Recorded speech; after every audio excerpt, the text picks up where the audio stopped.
On va continuer la Haggadah. Quand on rentre profondément dans l'étude de la Haggadah, on va voir que nous avons des enseignements. Les enseignements sont les mitzvot. Alors on dit comme ça, on a Kadesh, faire le kiddush. Urchatz, faire la netila sans la bracha. Karpas, c'est manger le légume avec l'eau salée. Karpas. Yahatz, on casse la matzah. Magid. Maintenant, shalom, on s'arrête au Magid. Et maintenant, on recommence les mitzvot. Magid rachza, motzi matzah. Et après qu'on a motzi matzah, qu'est-ce qu'on fait? Maror korer, shulchan orer, tzafun, נכון? tzafun, barech, alel, nirtza.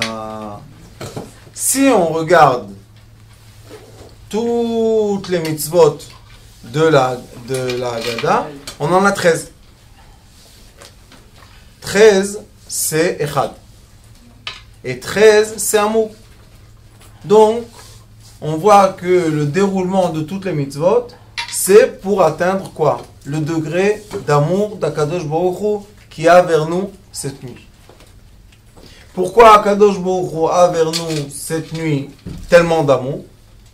Et il parle aux 4 fils, le sage, le méchant, le tam, l'entier, et Sheino, celui qui s'annule. Pourquoi il a de l'amour? Il veut nous montrer qu'il a de l'amour pour tous, malgré ce qu'ils sont. Pourquoi ils sont comme ils sont? Pourquoi les gens pensent comme ils pensent? Est-ce que ça dépend d'eux, ou bien ça dépend de comment ils ont été créés?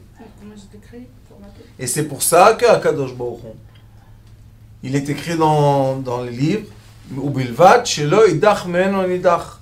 Parce que Akadosh Baruch Hu, son souci tous les jours est qu'il ne perde aucune étincelle de lumière dans ce monde.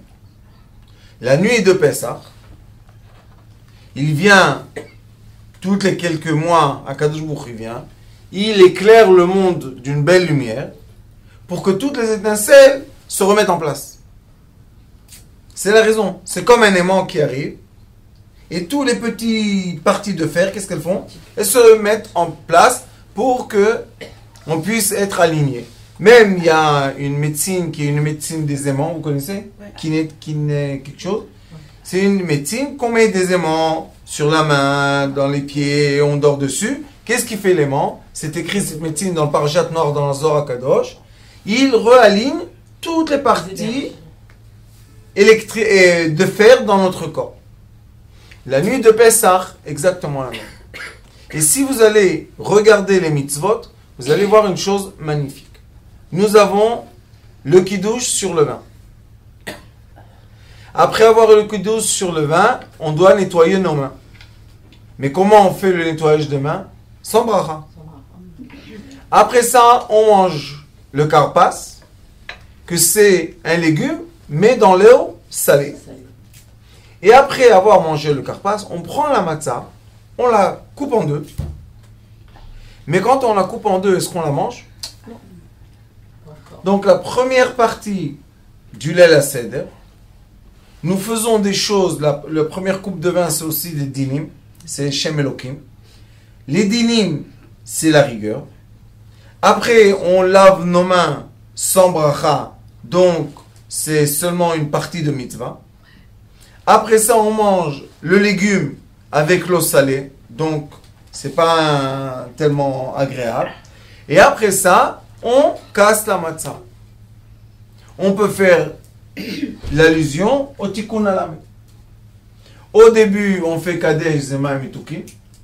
Après ça, on fait urchatz, c'est un peu salé parce qu'on enlève les particules qui sont salées de nos mains pour qu'on puisse manger les légumes. Après ça, on prend le légume dans l'eau salée. Et après ça, on va au Yam Souf. C'est comment le Yam Souf? C'est ouvert. C'est en deux. Qu'est-ce qu'on fait? On tranche pour que ça s'ouvre en deux. Après, on a Maguid. Dans le Maguid, on a beaucoup d'histoires, on va en parler. Et après le Maguid, on a fini de penser, de bien s'aligner sa pensée. Qu'est-ce qu'on fait? On recommence toutes les mitzvot. Mais cette fois-ci, on a Uchatz, Rachza. Rachza, cette fois-ci, comment on fait? Avec la bracha. Avec la bracha. Et après, on a Motzi, Matzah. On mange la matzah avec la bracha. Bien sûr. Maror, Korer, le début du Maror, c'est amer. La fin du Maror, C'est sûr. doux. Et on le met dans quoi? Dans la charoset. La charoset, elle est douce. Ouais. D'accord? On a Maror, Korer, Shulchan Orer, on mange. Et après, on a Tzafoun. Tzafoun, c'est quoi? C'est l'afikoman qu'on a cassé en deux. Maintenant, on le mange avec appétit. C'est magnifique. Et après, on a Barer. Et après le Barer, on a Hallel Nirtza. Hallel, c'est le but de la nuit de Pessah. Être capable d'aligner toutes les pensées qu'on a dans notre tête, qui se mélangent, qui sont des fois la force du sage, des fois la force du méchant, des fois la force de l'entier, du tam, et des fois la force de celui qui s'annule. Mais on voit que la nuit de Pessah est en équilibre. D'un côté, je fais des mitzvot qui sont plus ou moins, qui représentent une personne qui doit s'améliorer. D'accord? De l'autre côté, j'ai les mêmes mitzvot, mais avec toutes les brachot. Donc j'ai un côté avec la bracha, j'ai un côté sans la bracha. Et qu'est-ce qui fait la différence entre une personne avant d'avoir été bénie et une personne après d'être bénie? La différence est juste le milieu. Ça s'appelle Magid. Magid, c'est Mem, Gimel, Yud, Dalet. Mem et Yud, c'est Nun. Et Gimel et Dalet, c'est Zan. Ça veut dire qu'on a le Zan. C'est quoi Zan? La nourriture. Quelle est la nourriture d'une personne? La nourriture d'une personne, c'est le Magid. Le Magid, vous savez qu'avant on disait que quand on a un ange qui nous suit ou un maître qui nous suit, ça s'appelait Magid. Il y a le Magid, le Bet Yosef. Le Bet Yosef, il avait un Magid. Il y a des sages qui avaient un Magid. C'est quoi un Magid? C'est un esprit qui parlait avec eux pour l'enseigner la Torah, pour leur donner des justes raisons de faire des choses. Et il dit, le Magid, qu'il est né de quoi? De la Mishnah. À force que le Bet Yosef disait des Mishnayot, tac, il a eu l'ange de la Mishnah, le Magid, le Bet Yosef. Il y a un livre qui s'appelle Magid, le Bet Yosef. Chacun de nous, la nuit de Pessah, on a un Magid. C'est qui notre Magid? La Haggadah. Quelle partie de la Haggadah? L'enseignement qu'il y a dans la Haggadah. Chaque personne dans sa vie sait que quand on arrive dans un endroit qu'on ne connaît pas, on a besoin d'un guide.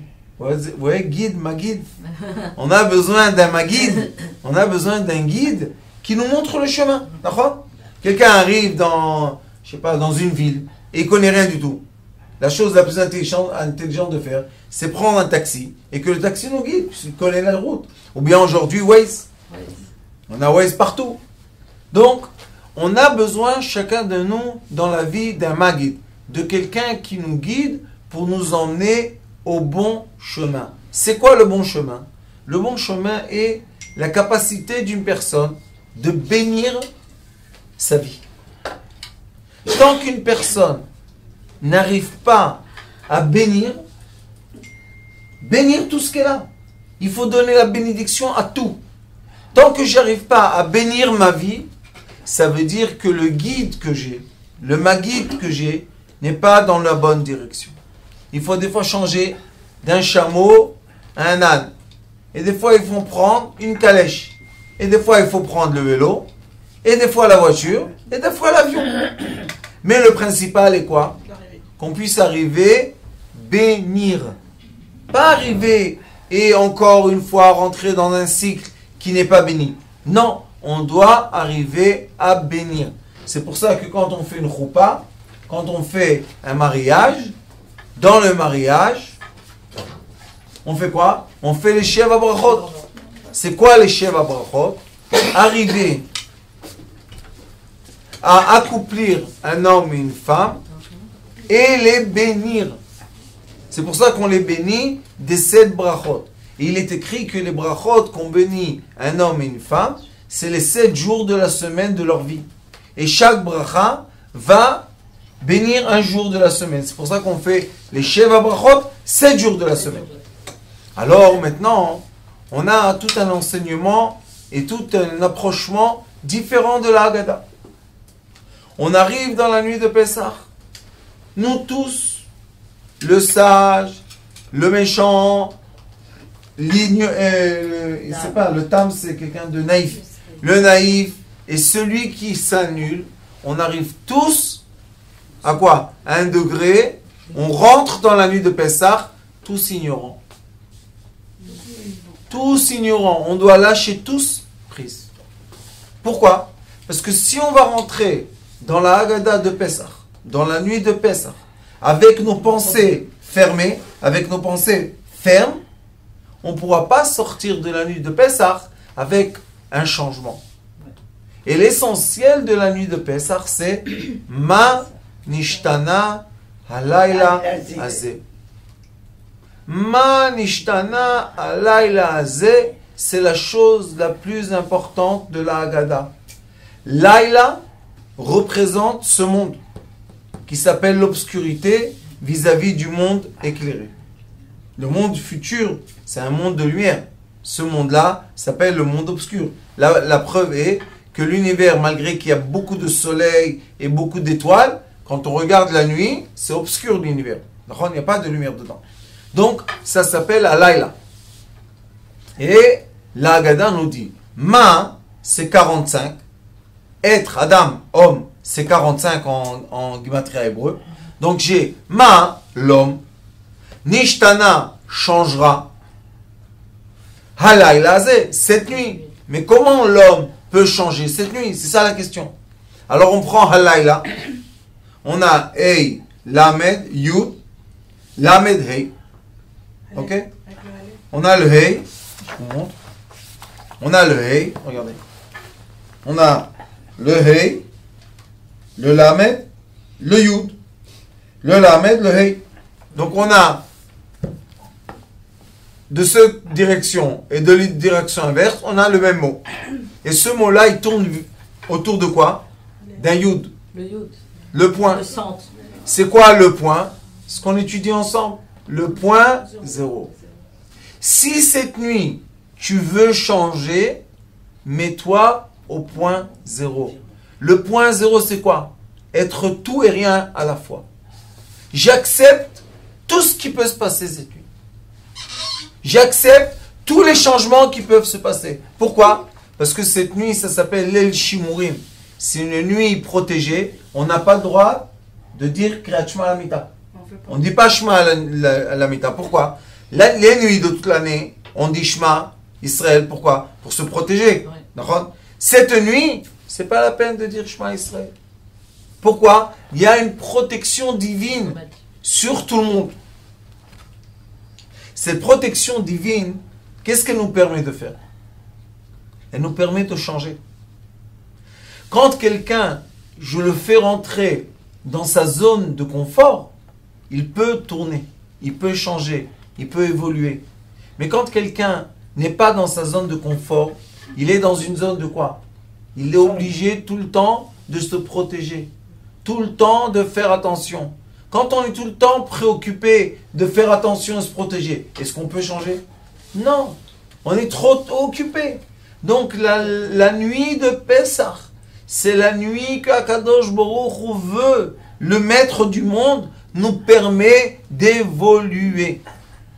C'est pour ça qu'à Laïla, à l'endroit et à l'envers, c'est les mêmes lettres. On va faire le compte. Yud c'est 10. Lamed c'est 30, 40. Et 5, 45. C'est quoi 45? Homme. Alors j'ai Adam à l'endroit Adam à l'envers. J'ai Halayla Adam et de l'autre côté Halayla Adam. L'être humain ne doit pas mourir pour changer. Il ne doit pas souffrir pour changer. Il doit juste devenir un point. Accepte de t'annuler. Accepte d'être humble. Ekevanava irat Hashem. Celui qui est dans le Ekev, dans le talon, irat Hashem, lui il voit Kadosh Baruch Hu.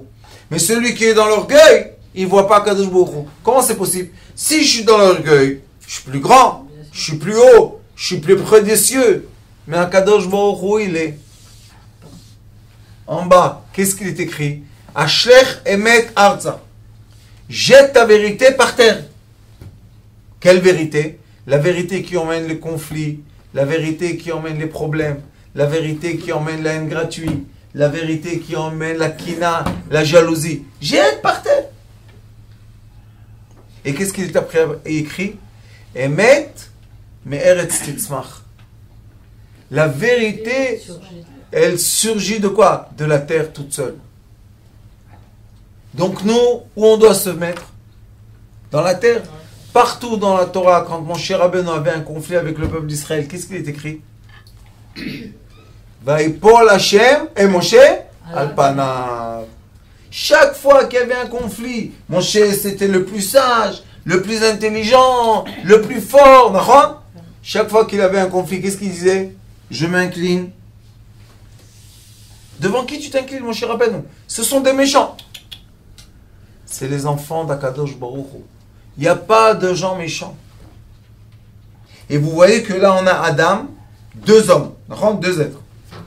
Après, il y a Hazé. Quand j'écris Hazé, c'est Hey, Zain, Hey. Hey, Zain, Hey. Et de l'autre côté, j'ai Hey, Zain, Hey. C'est la même chose. On a deux secrets ici. C'est quoi les secrets? Merci beaucoup. C'est quoi les deux secrets qu'on a? Hey et Zain, c'est 12. 5 et 7, 12. 12 et l'homme, c'est 13. Donc j'ai 13 de ce côté, 13 de l'autre côté. 26. 26 c'est quoi? Le nom divin. Je continue. D'après la Kabbalah, on écrit Zain, Vav, et un point au-dessus, Yud. Donc j'ai Hey, Vav, Yud. Hey, Vav, Yud. Alors j'ai Hey, Vav, Yud, Hey, c'est quoi? Le nom divin. C'est le nom d'Hachem. Maintenant, je vais faire le compte. Hey, Vav, c'est 11. Et Yud, 21. De l'autre côté, je vais faire Hey, Vav, Yud, 21 et 21. 21 et 21, c'est 42. 42, c'est Ana Bekoach. Quand on dit Ana Bekoach, Dula, Timincha, Tatir, Tseura, hein, c'est 42. 21, c'est le nom divin Eke. Aleph, Hey, Yud, Hey, c'est le nom divin 21. J'ai 26 et 21. C'est l'assemblement, le Yichud, entre le Père divin et la Mère divine. Vous voyez que cette nuit-là, le changement doit se faire d'après les lumières astrales qui vont illuminer le cerveau humain. Maintenant, on va se poser la question. Comment je peux préparer mon cerveau humain pour cette lumière, pour que je puisse capter la lumière? Des fois, je suis tellement préoccupé que même qu'il y a une bonne nouvelle, j'arrive pas à la ressentir. Il y a des histoires comme ça. Des gens qui sont très malades dans la tête. On leur dit, Mazal Tov, ta fille s'est mariée. Ça lui fait rien du tout. Pourquoi ça lui fait rien du tout? Tu as eu un bébé, tu as eu un petit-fils. Qu'est-ce qu'il y a? Pourquoi ça te fait pas assez plaisir? Parce que le pauvre, il est dans l'obscurité. Toute sa pensée est dans l'obscurité. Alors la nuit de Pessah, c'est une nuit d'illumination. Comment?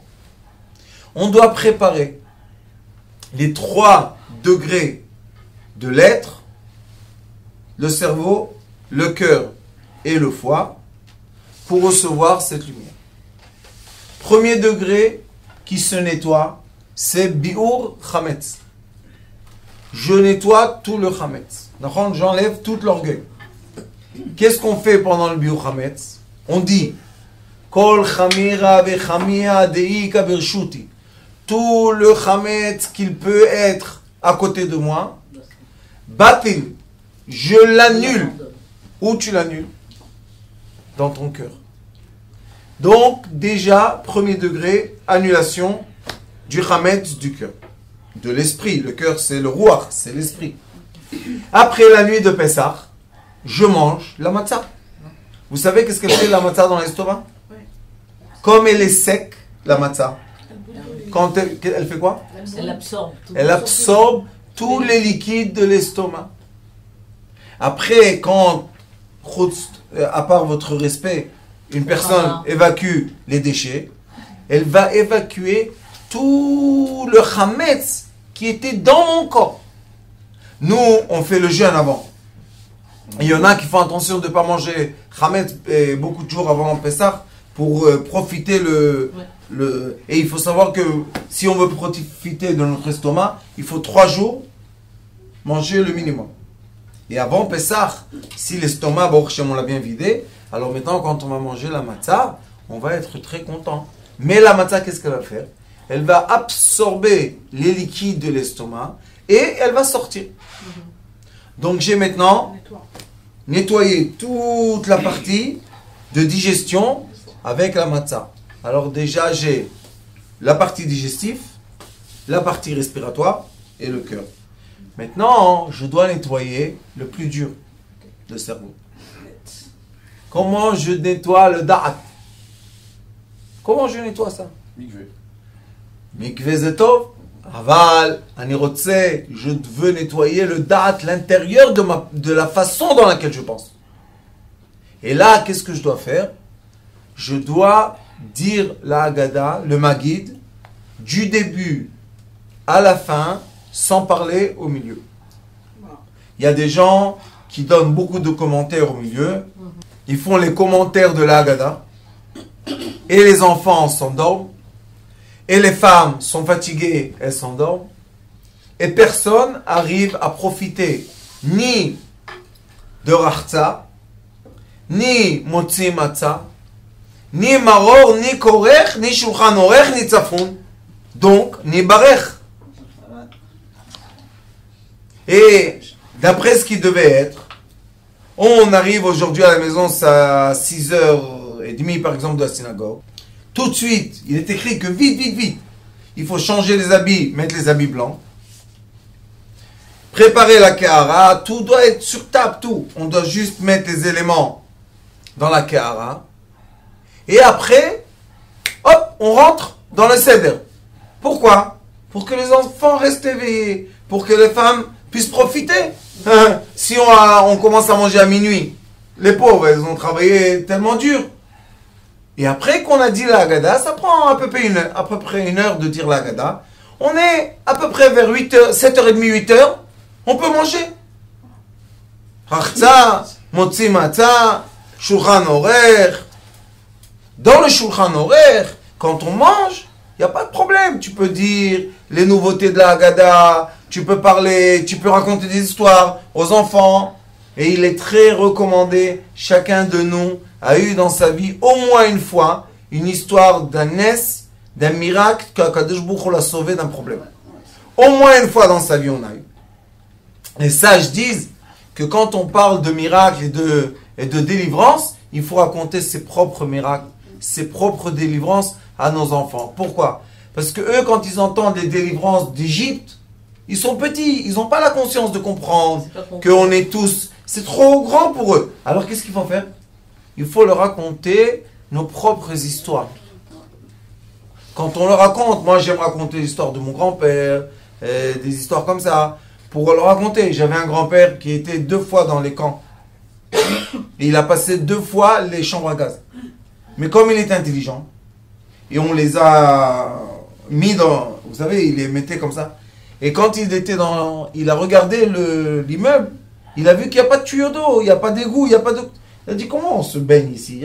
Où sont les tuyaux? Où c'est les rentrées? Qu'est-ce qu'il a fait? Quand il rentrait, il se mettait à plat par terre. Et tout le monde tombait sur lui. Il retenait bien sa respiration. Et comme ça, hein, tous ceux qui mouraient étaient sur lui. Et il le faisait sortir comme un mort. Il se levait. Et il se sauvait. 2 fois on lui a fait ça. Ça, c'est des histoires de délivrance. Des vraies histoires de miracles, quoi. Qui est sorti des chambres à gaz. Et chacun de nous, on a aussi son histoire de délivrance et de naissance. Quand on raconte aux enfants qu'on a eu des miracles, ça rapproche les enfants à la demande naturelle vis-à-vis d'Akadosh Baruch Hu de les sauver de leurs propres petits problèmes. Mais pour eux, un petit problème, c'est comme nous un grand problème. Les problèmes viennent d'après la capacité d'une personne de les passer. Donc on voit que dans la Haggadah, nous avons les éléments pour nous instruire comment passer d'une vie sans bracha ou avec une vie de rigueur à une vie pleine de bracha et pleine de miséricorde. Ça, c'est une chose que cette année seulement j'ai dévoilée en regardant la Haggadah d'une perspective. Je ne suis pas rentré comme ça. J'ai mis tous les éléments devant moi et j'ai vu tout d'un coup que c'est incroyable.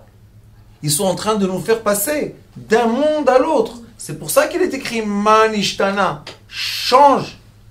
Comment je vais changer? On va te donner un nouveau esprit. On va te donner un esprit de bénédiction. Et non pas un esprit de souffrance, de maladie et de malédiction. Et si on accepte de nettoyer la partie digestive, la partie émotionnelle et la partie intellectuelle, on accepte de la nettoyer de tout ce qui est orgueil, alors on est capable de recevoir la lumière divine. Mais si malheureusement on rentre dans la nuit de Pessah avec de l'orgueil, avec de la rigueur, moi je dis aux gens, sachez que toujours pendant la nuit de Pessah, quand on est en famille, un verre de vin va se renverser, une galette va tomber par terre, un plat va se casser. Et alors, c'est pour ça qu'on va perdre cette tellement belle nuit de lumière. Et c'est la vie, c'est comme ça. Des fois, on reçoit un poste, on est content, on a changé de travail, tout va bien, et quelqu'un cogne la voiture. Dis merci. On t'a cogné la voiture, et alors? À cause qu'on t'a cogné la voiture, maintenant tu maudis le travail. Qu'est-ce que les gens disent? Ah, c'est à cause que ils font les relations pas bonnes. Pourquoi ils font les connexions pas bonnes? Pour souffrir. Et pourquoi les gens aiment souffrir, vous savez? Pour dire, ah, je suis mesquin. Ah, je suis malade. Ah, ayez pitié de moi. C'est très bien de le dire. Mais un jour, tu deviens vraiment malade, vraiment mesquin. Et là, tu es quoi? Esclave. Quel était le degré d'esclavage du peuple d'Israël en Égypte? Vous savez? Qu'ils ne ressentaient plus la pitié pour leurs enfants. On prenait les enfants, les hommes retournaient du travail le soir, et les soldats venaient avec eux, et ils disaient, toi aujourd'hui tu devais donner 50 briques, tu en as emmené seulement 48. C'est vrai? Oui. 2 enfants. Et ils prenaient les enfants, ils les mettaient dans les murs, vous imaginez un peu. Et où est la mère qui pleure? Où est la mère qui crie? Vous savez ce qu'il m'a raconté mon fils? Qu'il a étudié que la femme qui est venue crier la première, c'était une femme de quoi? De la tribu de Lévi. Il y avait une tribu qui n'a pas été esclave. Pourquoi ils n'étaient pas esclaves, vous savez? Parce qu'ils avaient le Maguid. Ils étaient dans l'enseignement de la Torah. Ils étaient dans l'enseignement de la lumière. Donc, ils n'avaient pas l'esclavage. Mais ceux qui étaient dans l'ignorance, on a réussi à les mettre esclaves. Alors une fille de Beth Lévi, elle est venue habiter avec le peuple d'Israël. Elle s'est mariée avec quelqu'un. Et elle a vu les soldats viennent la nuit. Ils prennent le bébé pour le mettre dans un mur. Et elle, comme elle était éduquée dans une famille de sages, elle a crié la nuit. Elle a dit, quoi? Mon fils, tu le prends à Kadosh Baruch Hu. Il a été écrit dans le Midrash, il a entendu une femme crier. Il a dit, ils se sont réveillés, mes enfants esclaves. Ils ont levé la tête pour comprendre. On ne va pas demander pitié ni des soldats, ni de Pharaon, ni de personne. On va demander de pitié d'Akadosh Baruch Hu seul. Et la nuit de Pessah, il nous dit, c'est la nuit de protection. Ayez peur de rien. Ouvrez la porte.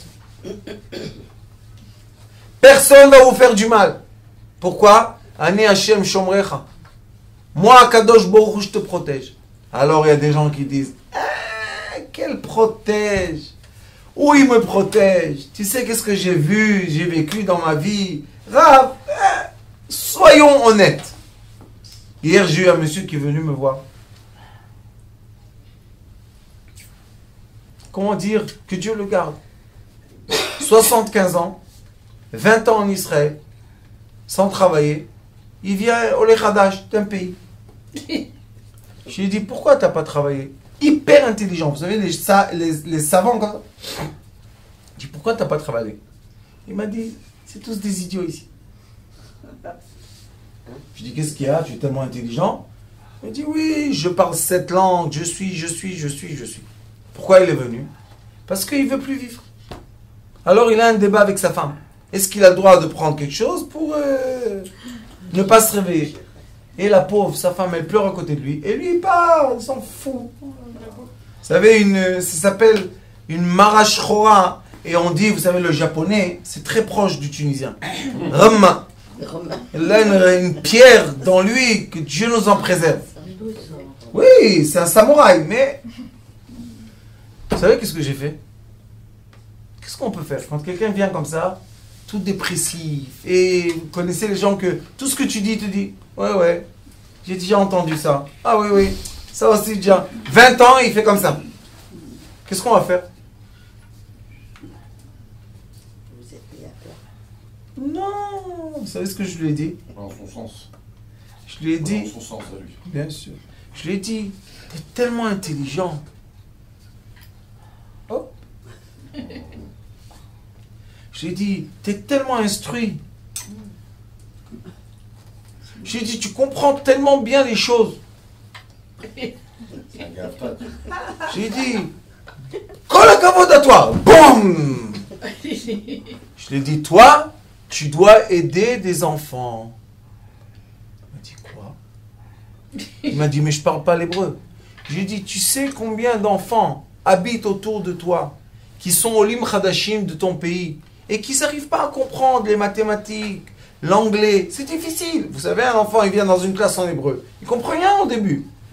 J'ai dit, toi et ta femme, vous devez héberger entre 4 heures, 3 heures et 6 heures, jusqu'à quand aujourd'hui, malheureusement, les Olim Khadashim, le père et la mère travaillent tellement dur, parce qu'ils commencent de rien. C'est un pays qui vient, nada. On a parlé. J'ai vu, tac, la lumière. Il m'a dit, il me regarde comme ça, il me dit, t'as presque réussi. Je dis, pourquoi? Il m'a dit, comment tu vas faire ça? Où ils sont les enfants? De quoi tu parles? Baruch Hashem, on a la rabbinite Katsara Anana. J'ai appelé une dame, s'appelle Michel. J'ai dit, viens ici. Qu'est-ce qu'il y a? Elle est très dans la communauté là-bas. J'ai dit, regarde, il y a des gens âgés qui sont retraités et ils n'ont pas à côté d'eux la famille, les enfants. Ils n'ont pas. Les enfants, ils sont dans 4 coins du monde. Ils sont seuls.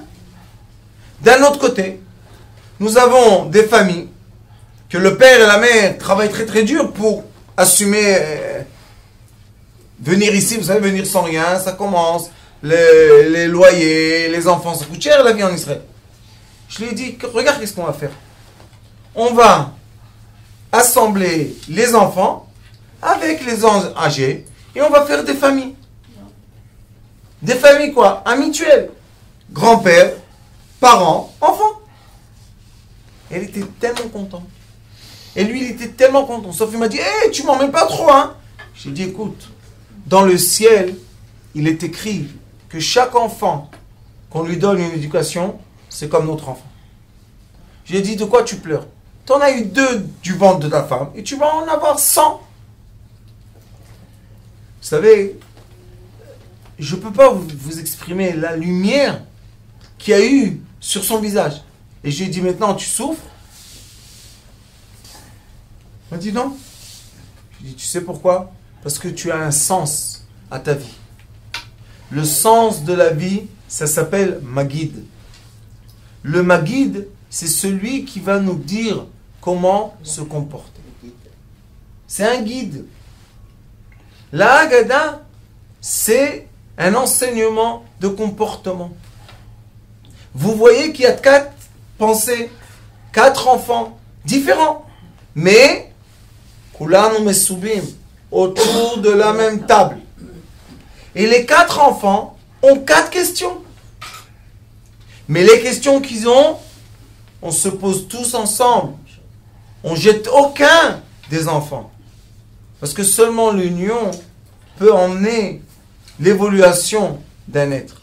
Ces 4 enfants-là que vous voyez autour de vous, et facilement on critique. Ah, celui-là c'est un sage. Ah, celui-là c'est un méchant. Ah, celui-là c'est... C'est nous-mêmes.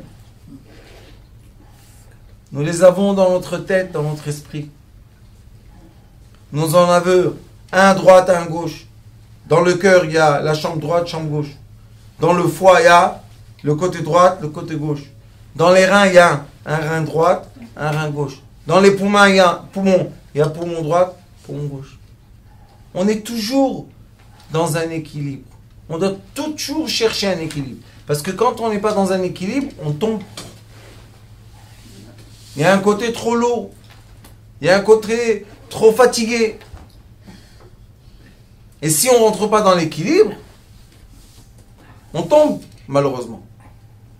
Alors, la nuit de Pessah. L'essentiel de la nuit de Pessah, c'est rencontrer le Yud, le point zéro. Rencontrer le point zéro. Chercher dans soi-même. Et comment on rencontre le point zéro? En s'annulant devant nos prochains. Qui est le prochain le plus dur de s'annuler devant? L'homme et la femme. 2e degré, nous et nos parents. 3e degré, nous et nos enfants. 4e degré, nous et nos frères et sœurs. Et dans la nuit de Pessah, qu'est-ce qu'il est écrit? Les mishpachotam. Toute la famille, elle vient autour de la table. Aouda. On a reçu les parents, les frères, les sœurs, les enfants. Et qu'est-ce qu'on fait? On s'annule, on se tait. Ça s'est renversé. Mazal tov. Qu'est-ce qu'il y a? Elle est cassée. L'assiette. Une assiette est cassée. Aujourd'hui, ça coûte moins qu'un shekel. Une assiette. Et on crie, on s'énerve. C'est fini la nuit de Pessah. Yani l'el shimurim n'est rien du tout. Pourquoi? Parce qu'il est écrit En ani ve'u garim bemechitza achat. Akadosh Baruch Hu et la colère et la gava et la haine gratuite ne peuvent pas être dans le même endroit. Tu as appliqué de la colère, tu as appliqué de la rigueur, tu as appliqué du jugement. Lol el shimurim. Non. Shrina mistaleket. La lumière s'en va et reste dans ta colère. Qu'est-ce que tu veux qu'on fasse? Mais si on sait se préparer, et c'est pas seulement la nuit de Pessah, c'est un préparatif qu'il faut faire toute sa vie. Se poser la question, est-ce que je peux bénir ma vie aujourd'hui? Ou bien ma vie est plus maudite que bénie? Et il y a des gens qui disent, leur vie est pas bonne. Comme ce monsieur d'hier. Et après qu'il a compris qui peut donner de lui-même, il a eu un goût à la vie. C'est exactement ce qu'il faut faire avant Pessah. Kimcha de Pisra. La halakha dit, même le pauvre, il faut s'occuper de ses matzot et du vin. Et même si on prend de l'argent, de la tzedaka qui ne doit pas aller pour lui, on doit lui donner ça. Pourquoi? Avant Pessah, vous allez à Bnei Brak, vous allez à Jérusalem, vous voyez la quantité de manger qui donne aux familles. Et donne, et donne, et donne. Pourquoi? Pour rentrer dans l'année de Pessah avec plein de mitzvot, de quoi? De charité, de tzedaka, donner, donner. Quand tu donnes, tu te vides. Quand tu te vides, tu as la place de recevoir. Et c'est le but de la nuit de Pessah, d'être capable de recevoir la lumière blanche, divine, magnifique, qui éclaire nos esprits et qui nous donne la joie et qui nous donne la guérison et qui nous donne entre nous tous la paix, l'amour, l'union, qu'on soit tous un, Am Echad, un peuple, Belev Echad, avec un cœur. La chanson de Sitrei Chaim, c'est Kol Echad ou Meyuchad. Chacun est spécial, unique. Vekulanu Am Echad. Et nous sommes tous un peuple. Grâce à quoi? Hashem Echad ou Shmo Echad. Dieu est unique et son nom est unique. Baruch Adonai Leolam. Amen.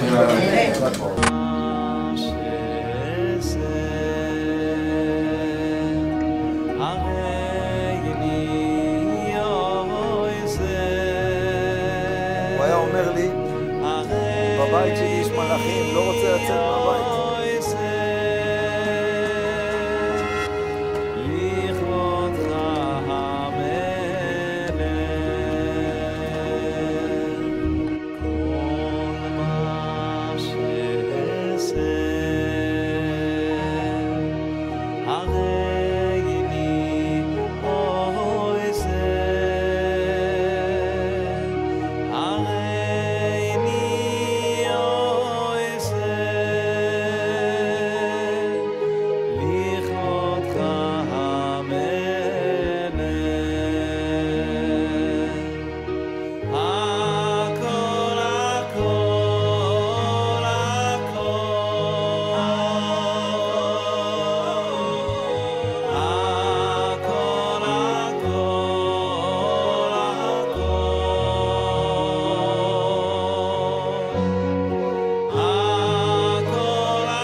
Amen.